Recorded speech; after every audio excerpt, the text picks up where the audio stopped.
आता एक मोठी बातमी, निलेश घायवळ याच्या पुण्यातील घरी पोलिसांची छापेमारी सुरू आहे। पुण्यातल्या कोथरूड परिसरात असणाऱ्या 2 घरांची पुणे पोलिसांनी झाडाझडती घेतलेली आहे। निलेश घायवळ याच्या घरात पोलिसांना काही जिवंत काडतुसं आढळून आलेली आहेत। निलेश घायवळ हा परदेशात फरार असल्याने घायवळ याच्या पुण्यातील घरावर छापेमारी करण्यात आली आहे। याआधी निलेश घायवळ याच्या अहिल्यानगर जिल्ह्यातील घरावर देखील पुणे पोलिसांच्या पथकाने छापेमारी केली होती।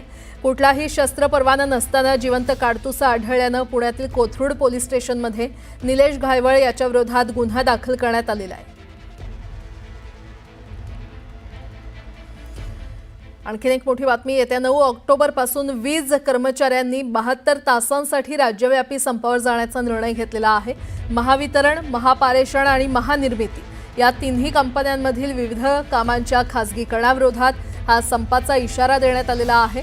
वीज कर्मचाऱ्यांच्या 7 संघटना एकत्र येत 9 ऑक्टोबरला संपाचा इशारा देण्यात आलेला आहे। दरम्यान महाराष्ट्र राज्य विद्युत कर्मचारी, अभियंते, अधिकारी आणि कृती समितीच्या बॅनरखाली राज्यव्यापी संपाची नोटीस काढण्यात आली आहे। महावितरणाचे 329 उपकेंद्र कंत्राटी पद्धतीने देणं, महापारेषणमधील 200 कोटी रुपयांवरील प्रकल्प टीबीसीबी माध्यमातून भांडवलदारांना देणं आणि महानिर्मितीमधील जलविद्युत प्रकल्पांचे बीओटी तत्वावर खासगीकरण करणं हा खासगीकरणाचा घाट असल्याचा आरोप कृती समितीने केलेला आहे। दरम्यान या संपामुळे ऐन सणाच्या काळात वीज वितरण विस्कळीत होण्याची दाट शक्यता आहे।